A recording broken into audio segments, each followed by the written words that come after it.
तथागत बुद्ध कहते हैं चेतना युक्त काम को ही कर्म कहता हूँ। तो चक्कोपाल भिक्षु में मारने की चेतना नहीं है भिक्षुओं, वो चक्कोपाल भिक्षु तो अरहत हो चुका है।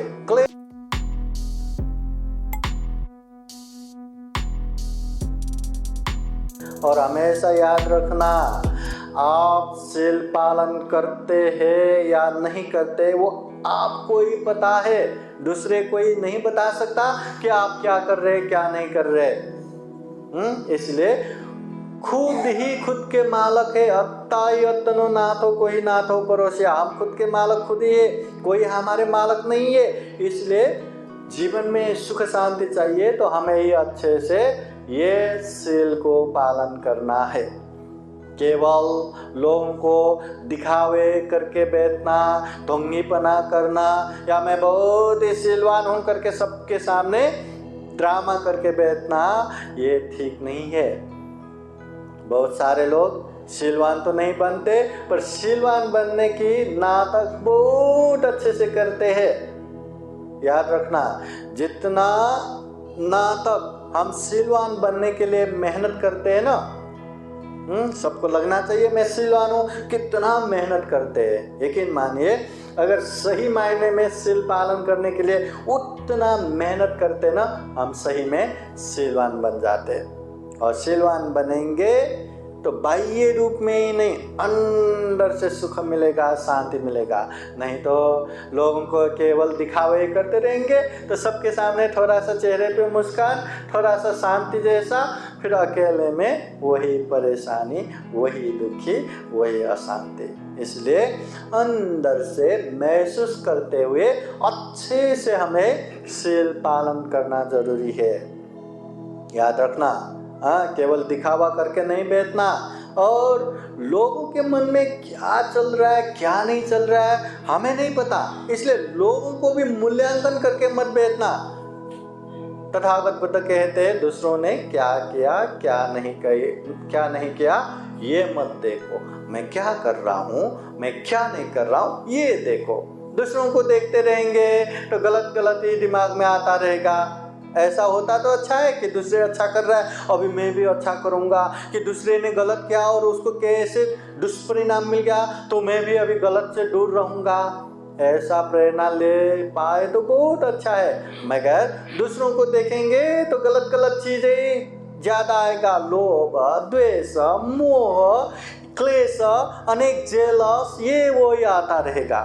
इसलिए दुनिया के लोगों को देखने से भी खुद को देखेंगे ना, अच्छा मैं अच्छा कर रहा हूँ, अच्छा इसको बढ़ाते जाऊँगा। अच्छा मैं बुरा कर रहा हूँ, अरे ये बुरा करूँगा तो पाप हो जाएगा, मुझे बहुत ही दुख कष्ट का सामना करना पड़ेगा, मैं ये पाप से दूर हो जाऊँगा, ये पाप को ख़त्म करते जाऊँगा।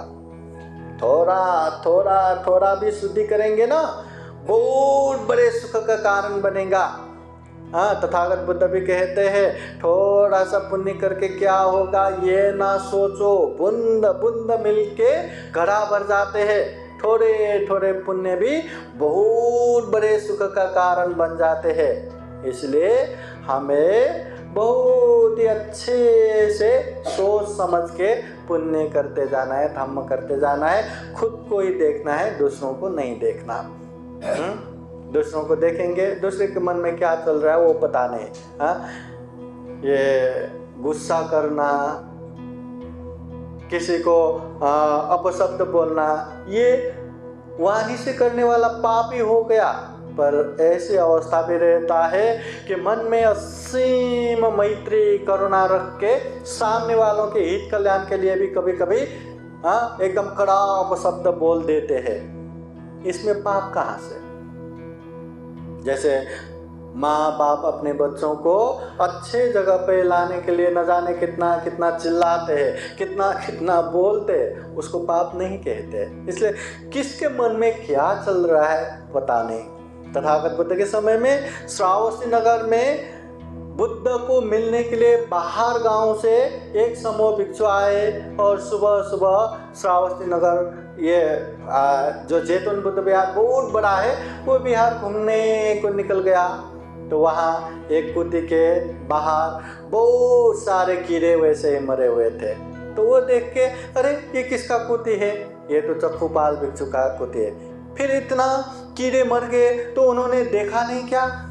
अरे वो अंधे हैं। अरे जब तक आंखें हैं तब तक तो बहुत मौज मजे किए होंगे, अभी अंधे हो गया, संक्रमण के नाम पे या ध्यान के नाम पे, धम्म के नाम पे इतने जमीन के कीड़े मार रहे, ये तो बहुत बड़ा पाप हो गया। चलो बुद्ध को बताते हैं। वो लोग गए तथागत बुद्ध के पास और विनती करके कुशल वार्ता के बाद बुद्ध को बताते हैं कि भगवान यहाँ चक्षुपाल भिक्षु उनके कुटी के सामने बहुत ही मतलब प्राणी मरे हुए हैं जमीन में कि उनके पैरों के नीचे आके, तो उन्होंने बहुत बड़ा पाप किया। तो भगवान बुद्ध पूछते हैं, क्या मारते हुए आप लोगों ने देखा? नहीं, वो तो नहीं देखा। तो भगवान बुद्ध कहते हैं, वैसे ही चक्षुपाल भिक्षु ने भी मारते हुए नहीं देखा और मारने का मनसा भी नहीं, इंटेंशन भी नहीं, चेतना भी नहीं, मारने का चेतना ही नहीं, इसलिए वो अहिंसा नहीं होता है। भिक्षु, चेतना अहं भिक्खवे कम्मं वदामि, चेतना युक्त कम्म को ही, चेतना युक्त काम को ही मैं कम्म कहता हूँ करके तथागत बुद्ध कहते हैं। जिसमें चेतना होगा ना वही कम्म बनता है, और वही कम्म अच्छा रहा तो अच्छा फल, बुरा रहा तो बुरा फल। अगर कम्म नहीं, चेतना नहीं रहा तो वो कम्म भी नहीं बनेगा। जैसे चलते चलते पैरों के नीचे कितने कीड़े आके मर जाते हैं, उसका पाप नहीं लगता। श्वास लेते लेते ये माइक्रोस्कोप से देखेंगे तो वो हवा में कितना कितना प्राणी रहता है, वो हमारे श्वास के अंदर जाके मरता है, उसका पाप नहीं लगता। दवा लेके रोग के कीटाणु मारते, उसका पाप नहीं लगता। खेतों में काम करते करते कितने कीड़े मकोड़े मर जाते, उसका भी पाप नहीं लगता, क्योंकि वहाँ मारने का मनसा नहीं रहता, मारूंगा ऐसा चेतना नहीं रहता। जब कभी जैसे मच्छर यहाँ वहाँ आ रहा है उसको हम जानबूझ के मारेंगे तो वो पाप लगता है। इसलिए तथागत बुद्ध कहते हैं, चेतना युक्त काम को ही कम्म कहता हूँ। तो चक्षुपाल भिक्षु में मारने की चेतना नहीं है। भिक्षुओं, वो चक्षुपाल भिक्षु तो अरहत हो चुका है, क्लेश मुक्त हो चुका है, तृष्णा मुक्त निर्वाण पहुंच चुका है, वो भला किसी का क्या हिंसा करेगा। इसलिए चेतना युक्त काम को ही कम्म कहते हैं, ये तथागत बुद्ध के वाणी है। और एक बात, ये जो आंखों से देखा तो यहाँ हिंसा हो रहा है इसलिए ये पाप है ऐसा भी लगता है, मगर उसके मन में क्या चल रहा है क्या नहीं चल रहा है ये हमें पता नहीं। इसलिए तथागत बुद्ध सचित पर्योदपनं, अपने चित्त को ही परिशुद्ध करने का उपदेश देते हैं, अपने चित्त को ही परिशुद्ध रखने का उपदेश देते हैं। हमेशा ये बात याद रखना। तो उपासक उपासिकाएं, जीवन में हमें खूब सारा पुण्य करना ही है, धम्म करना ही है। कोई भी अवसर पकड़ो, कोई भी मौका पकड़ो या कोई भी ये बहाना पकड़ो, मगर हमें पुण्य करते करते आगे बढ़ना है। जितना पुण्य करेंगे, जितना धम्म करेंगे, उतना ही जीवन में सुख आएगा, शांति आएगा। इसलिए हम कहीं भी जाए, कितना भी पुण्य, कितना भी धम्म कार्य इसमें सहभागी हो, हर जगह का मूल ये बात यही रहेगा कि पुण्य करना चाहिए, पुण्य करना चाहिए।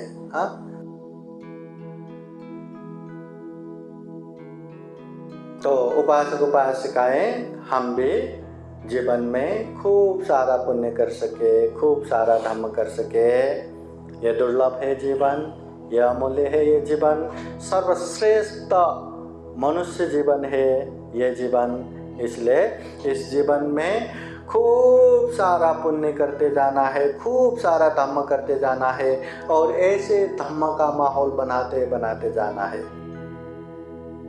कभी हम पुण्य करेंगे लोगों को पुण्य करने का माहौल बनता है, कभी दूसरे पुण्य करेंगे, हमें पुण्य करने का माहौल बन जाता है। इसलिए कोई भी अवसर पकड़ो, कोई भी मौका पकड़ो, हो सकता है जन्मदिन का मौका पकड़ो, हो सकता है कोई अच्छे दिन का अवसर पकड़ो, या हो सकता है कोई मृत्यु दिन, पुण्य स्मृति का अवसर पकड़ो, कोई भी अवसर पकड़ो, मगर पुण्य कार्य करते करते जाना है। जितना पुण्य करेंगे उतना ही जीवन में सुख शांति मिलेगा।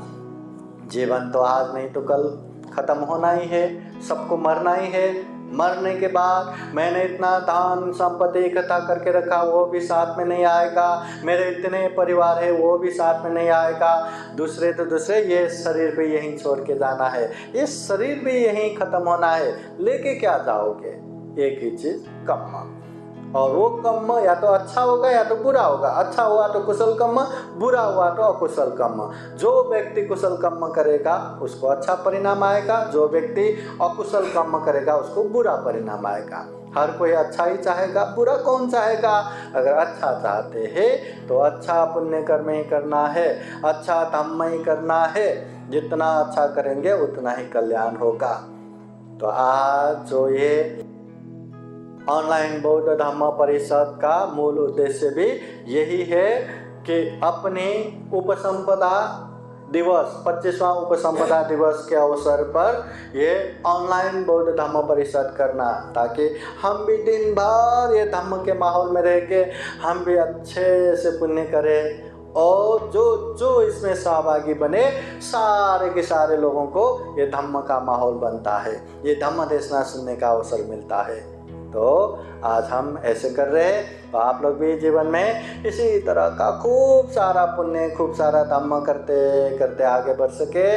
ये दुर्लभ, यह अमूल्य, ये सर्वश्रेष्ठ मनुष्य जीवन को सफल बना सके, सार्थक बना सके, और जीवन में खूब सारा पुण्य धम्म संचय करते हुए सभी दुखों से मुक्त, जन्म जरा व्याधि मरण से अलग निर्वाण तक साक्षात्कार कर सके, ऐसी कामना करते हुए ये धम्म देशना यही समापन करता हूँ। सबका मंगल हो, सबका कल्याण हो। भवतु सर्वमंगलम।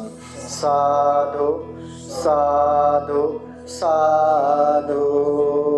बुद्धं नमामि, धम्मं नमामि, संघं नमामि। साधु साधु साधु। बुद्धं नमामि, बुद्ध को नमन करता हूँ। धम्मं नमामि, धम्म को नमन करता हूँ। संघं नमामि, संघ को नमन करता हूँ।